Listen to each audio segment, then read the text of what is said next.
it's kind of strange. I don't know if you have the same feeling. And I'm just looking at the screen on the television in front of me. I think I'm gonna flick the camera around so you can see what I can see. But what I can see on the TV is an image of nature, and it's really remarkable how everything seems to work in its own unique way. I'm one of those people who I always question things, and I believe that, you know, that there is something behind, and there is something that supports human existence. I don't think we just appeared out of nowhere. If you think about it from the point of view that, you know, a book is proof of an author.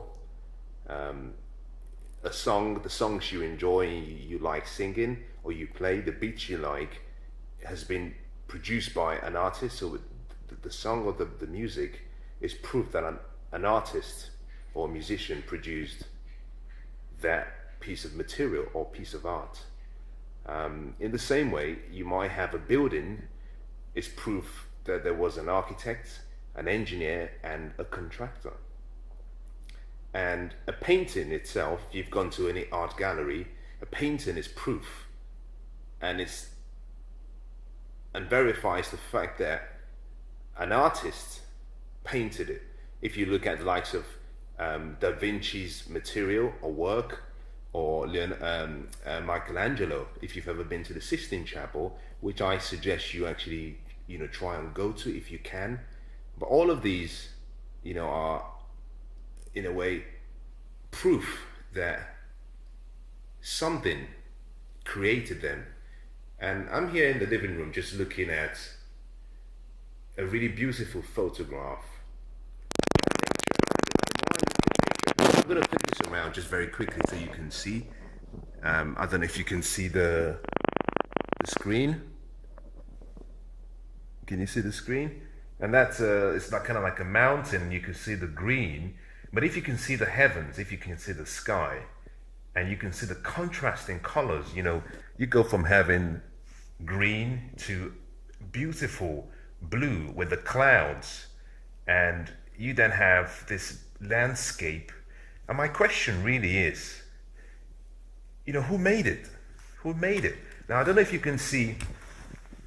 Can you see the people? See, this is how beautiful it is. Can you see the people? Can you see, hang on. Can you see these people? That's how small they are compared to the landscape. Hang on, I'm just gonna walk around. And it's really remarkable how I'll show you something. I'm gonna turn this around really quickly so you can see. I'm not sure how to do this. Hang on.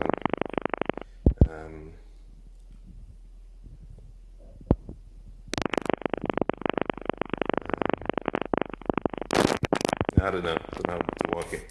But look at this. If you look at this book, I'm going to show you a few books. You know, this is a book by Steve Jobs. This book is a proof. It's proof that, you know, someone wrote it. This is one of my books, The Good Life. This book is proof that it was written by myself. So this is proof that I wrote this book. Again, this is another copy of my book, The Best Chance. Again, proof that I wrote it. This is another book by a different artist, a different author. Again, proof that someone wrote the book. So all I'm simply saying here is that we have a number of books here, and all of these books simply proof, or are, you know, it's a proof that someone wrote it. Now, the reason I'm making this statement really is because some water. Really is that sometimes you get the feeling that we take a lot of things for granted, and I'm one of those people who I often think. Sometimes I think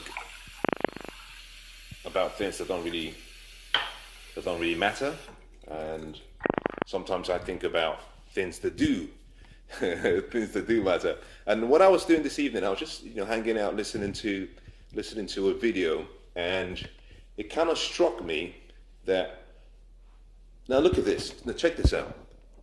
Look at this. This is another picture. Now, can you just tell me that this was created by a human being? Can you tell me that this was somehow, that picture, the picture behind me was somehow done by luck and faith or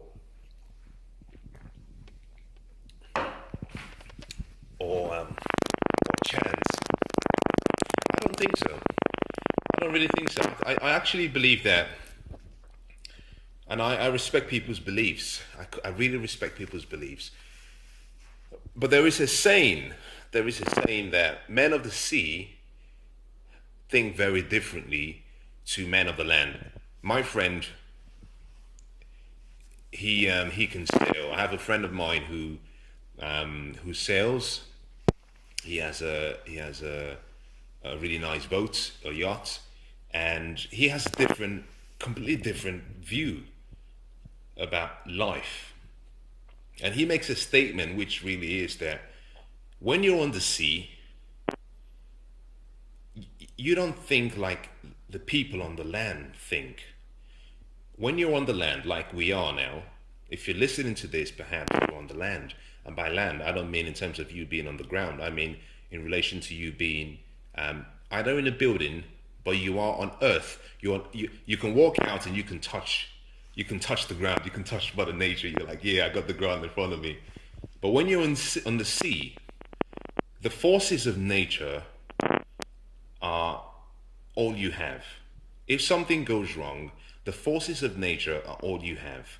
And on the sea, you have a different level of appreciation for nature, but also appreciation for the divine intelligence that sits behind what we call life. This is my view. I believe that there are a number of questions you have to ask yourself every day. One of the most important questions that most people fail to ask themselves is, why am I here? That question is a question of the ages. It's a question that theologians, scientists... Now let me show you, and let me just flick this around so you can see, because I have this on the screen, it keeps changing. Let me show you the next picture that I have, so you can just have a look and see how beautiful this is. I'm gonna flick this around. Can you see it?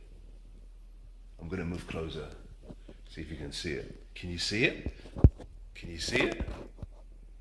Now you tell me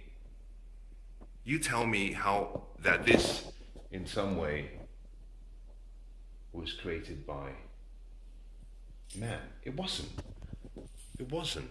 There is so much we're never going to know about, and there is so much that is left to us to use our imagination and belief and faith and trust and hope.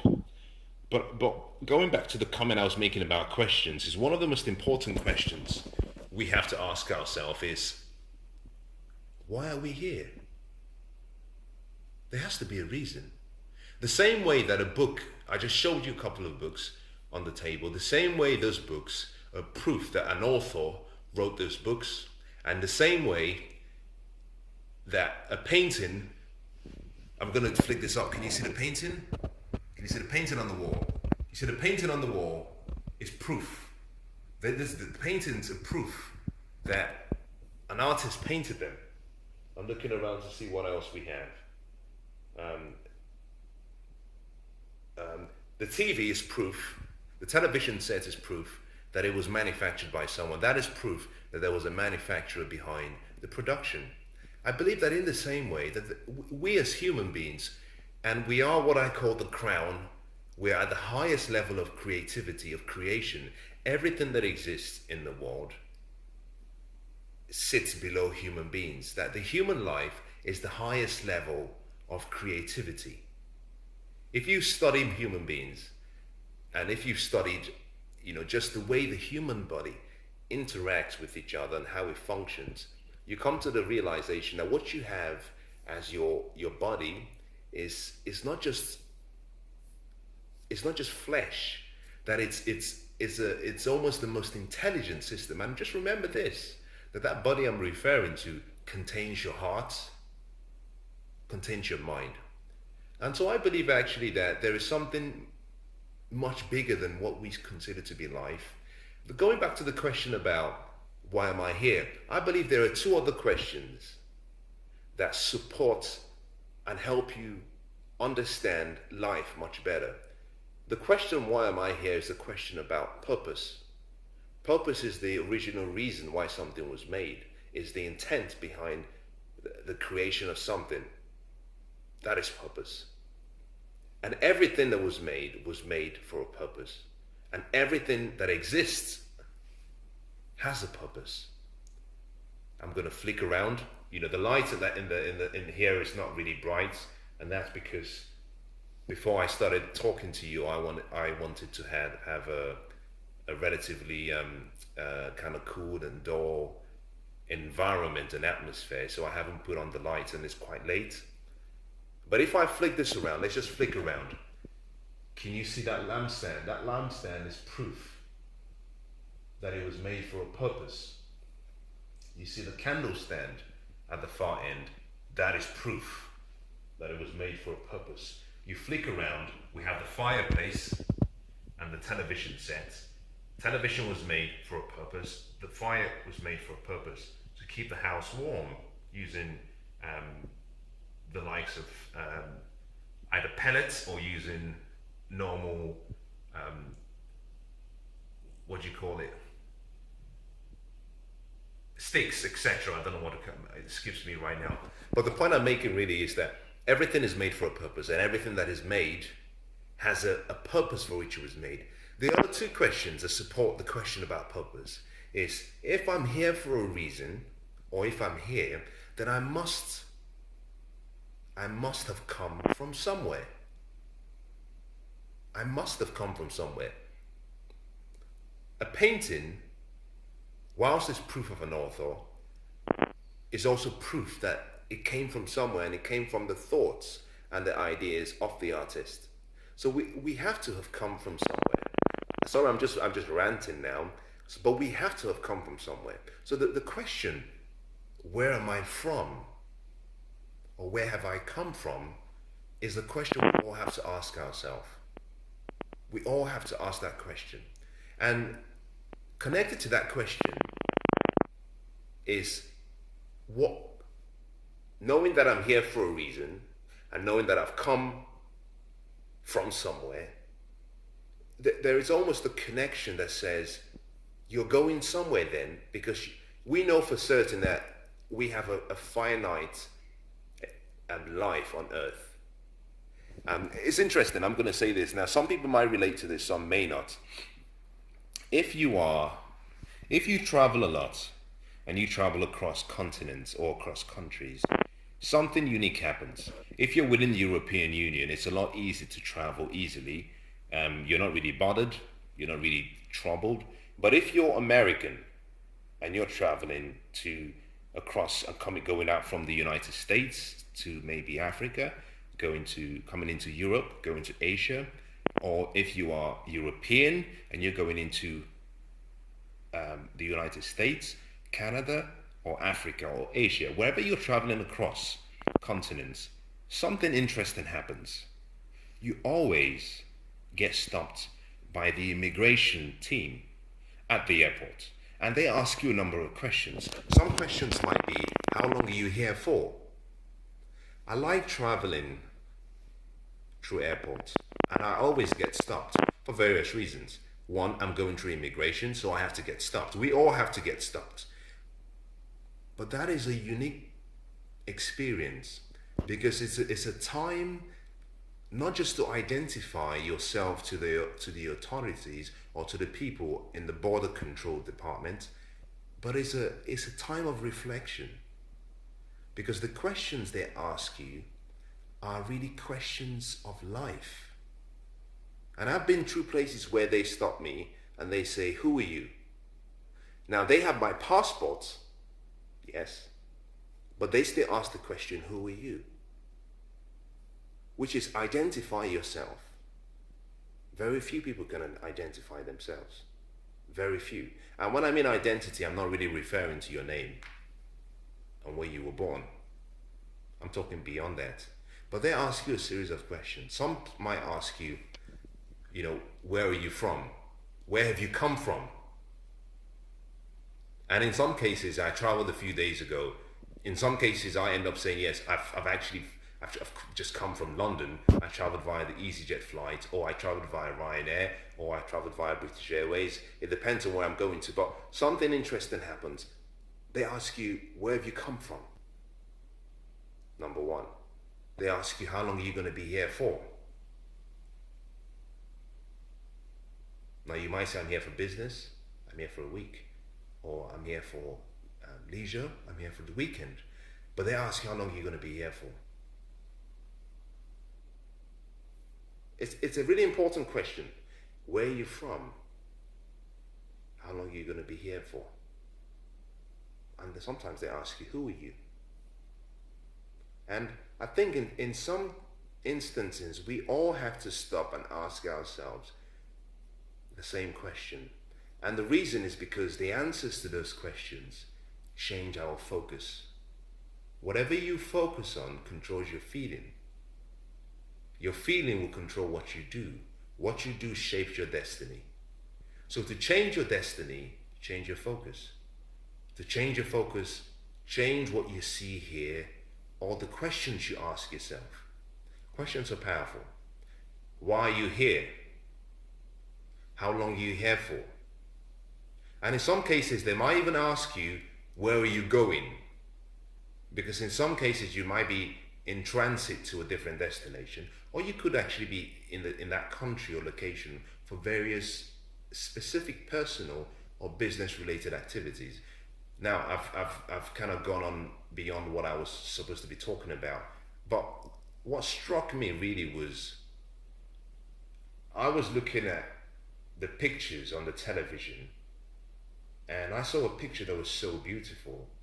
And the more I looked at the picture, the more I came to the realization that there are things and there are questions that I have that haven't been answered and that might remain unanswered. I'm not suggesting that is, a bad thing or a good thing, but some of those questions are questions deep in every human's heart. I believe some of those questions are shared by many people. We're all looking for answers. Some answers we've found, some answers we may not find in this lifetime. But I was looking at the picture on the television and I saw how beautiful nature was. And I just suddenly came to the realization that, let me flick around so you can see something. Can you see this? Can you see what's on the screen? That's a picture of a beautiful skyline of a city. Why is this important? Now this is important because the more you, let me come closer so you can see how gorgeous this is. The more you look at this, what you see here is a beautiful city that has been engineered by architects and that have been engineered by great minds and contractors and people who have come together to make that beautiful. And the more I look at the beauty of what we've created as people, as human beings, and I contrast that against nature, and I mean nature and the areas of nature that haven't been touched by humans, the more I come to the realization that there is a much greater level of intelligence behind this existence we call life.